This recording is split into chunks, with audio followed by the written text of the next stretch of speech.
राजौरी की बकरवाल कम्युनिटी का एक 16 साल का बच्चा जो प्रधानमंत्री नरेंद्र मोदी जी से मिलने के लिए पैदल ही निकल पड़ा है। जेब में पैसे नहीं हैं, खाने पीने के लिए किसी बड़े होटल में नहीं रहेगा।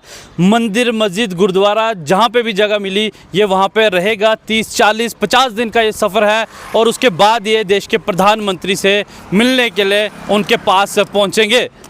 पूरी क्या है तफसील, क्यों इन्होंने मोदी जी से मिलना है, क्या इनके सपने हैं और क्या कुछ बातें उनके साथ ये करने वाले हैं, वो इन्हीं से जानेंगे। इरफान अवाना, बहुत बहुत मुबारक है आपको कि आप प्रधानमंत्री जी से मिलने के लिए जा रहे हैं।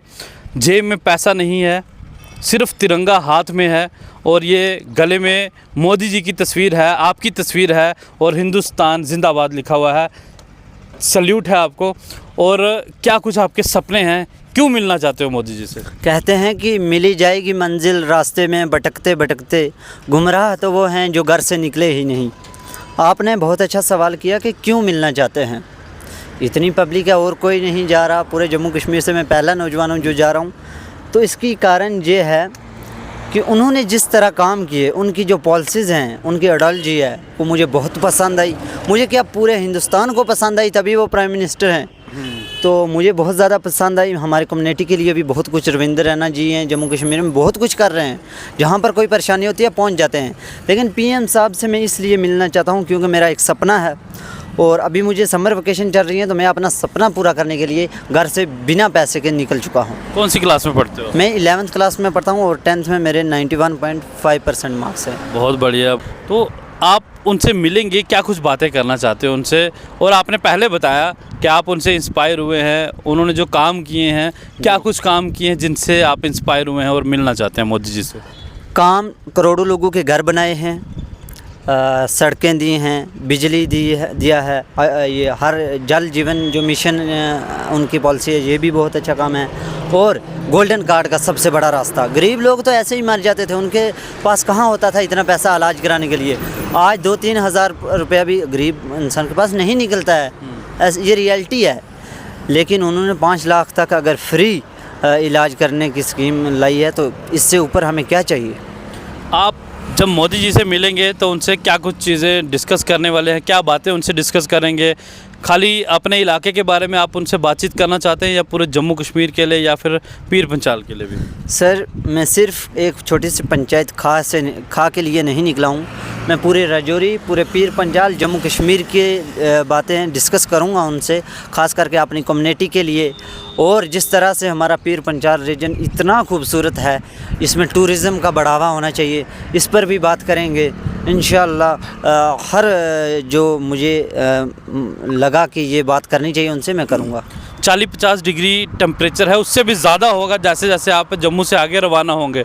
तो कैसे आप इतनी गर्मी बर्दाश्त करेंगे? जेब में पैसा नहीं है, खाना पीना भी है, कहीं रहना भी है, तो कैसे ये सारी चीज़ें आप कर पाएंगे? क्यों डरें, ज़िंदगी में क्या होगा वही जो मंजूर खुदा होगा। और एक बार इंडिया के एक मशहूर टीचर हैं खान सर, उन्होंने एक बात कही थी कि जेब में गांधी हो या ना हो, दिल में आंधी होनी चाहिए। तो मेरे दिल में भी वही आंधी है मोदी जी से मिलने के लिए। तो इंशाल्लाह ये गर्मी क्या 100 डिग्री भी आए, लेकिन मैं उनसे, चाहे मेरे पाँव में छाले पड़ जाएं, मुझे जैसे भी जाना पड़ा, मैं मोदी जी से मिलकर ही इस ज़मीन अपनी पे वापस आऊँगा इंशाल्लाह।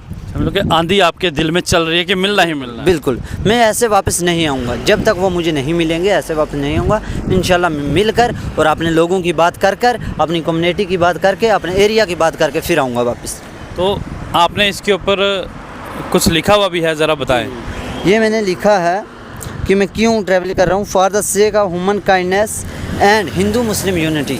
मैं जिस इलाके से आता हूँ, हमारी डिस्ट्रिक्ट राजौरी में आज वैसा नहीं है जैसा मतलब और जगह पे हिंदू देखते हैं कि ये हिंदू है, ये मुस्लिम है, लेकिन हमारे यहाँ एक थाली में बैठकर खाते हैं। और मैं चाहता हूँ यही चीज़ बरकरार रहे क़यामत तक।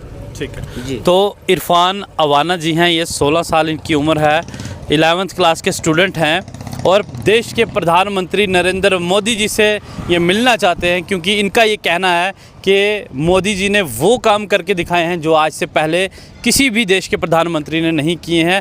और ख़ास तौर पर गरीब आवाम के लिए जो हेल्थ फैसिलिटी जो प्रोवाइड की है, जो मेडिकल फैसिलिटी जो प्रोवाइड की है, जैसे गोल्डन कार्ड की जो सुविधा आम गरीब जनता के लिए जो मोदी जी ने स्टार्ट की है, उससे ये ज़्यादा प्रेरित हुए हैं। इसके अलावा लोगों के घर बनाए जा रहे हैं, लोगों के गांव-गांव तो सड़कें पहुंच रही हैं और इन्हीं सब चीज़ों को लेकर ये उनसे मिलना चाहते हैं। ना सिर्फ अपने इलाके की बात करेंगे बल्कि पूरे जम्मू कश्मीर, रजौरी, पुंछ, यहाँ की बकरवाल गुज्जर कम्युनिटी, हिंदू मुसलमान, हर ज़ात पात की, हर बिरादरी के लिए ये वहाँ पे बात करेंगे और उनसे तमाम इश्यूज़ को डिस्कस करेंगे और उम्मीद करेंगे कि ये जल्द से जल्द वहाँ पे पहुँचे। और जो भी लोग इन्हें देख रहे हैं हमारे वीडियो के माध्यम से, मैं आपसे कहना चाहूँगा कि इनके जेब में पैसा नहीं है, ये बिना पैसों के निकले हैं और इनके पास ठहरने की भी कोई जगह नहीं होगी। आप सब लोग इस बच्चे की मदद करें, जिस भी इलाके से ये गुजरे इसे खाना खिलाएं, पानी पिलाएं और जो आपसे बन पाता है, पैसों की मदद करनी है पैसों की मदद भी करें, ताकि इस बच्चे का जो सपना है प्रधानमंत्री जी से मिलने का, वो सपना जो है ये पूरा कर पाएँ। मैं कहूँगा अगर कोई मदद करना चाहे, किसी को फोर्स नहीं है, लेकिन अपनी तरफ से कोई मदद करना चाहे तो मेरा कॉन्टैक्ट नंबर है 8082505998, इस पे कॉन्टैक्ट कर सकता है। ठीक है जी, बहुत बहुत शुक्रिया, wish you best of luck. आप मिलें मोदी जी से और जो आंधी आपके दिल में चल रही है ना, उसे जगा कर रखना, ठीक है। और आपको अगर दिल्ली क्या उससे भी आगे जाना पड़े ना तो आप ज़रूर जाएं और यहाँ के नौजवानों के लिए आप बहुत बड़ी प्रेरणा हो, इंस्पिरेशन हो आप यहाँ के नौजवानों के लिए कि आपने इतना अच्छा बड़ा स्टेप जो है मोदी जी से मिलने के लिए। आप सब लोग इस बच्चे की खबर को मैक्सिमम शेयर करें ताकि ये खबर इनके पहुंचने से पहले ये खबर मोदी जी तक पहुंचनी चाहिए, ताकि वो इन्हें मिले और जो इस बच्चे का सपना है वो पूरा हो सके। शुक्रिया, जय हिंद, जय भारत।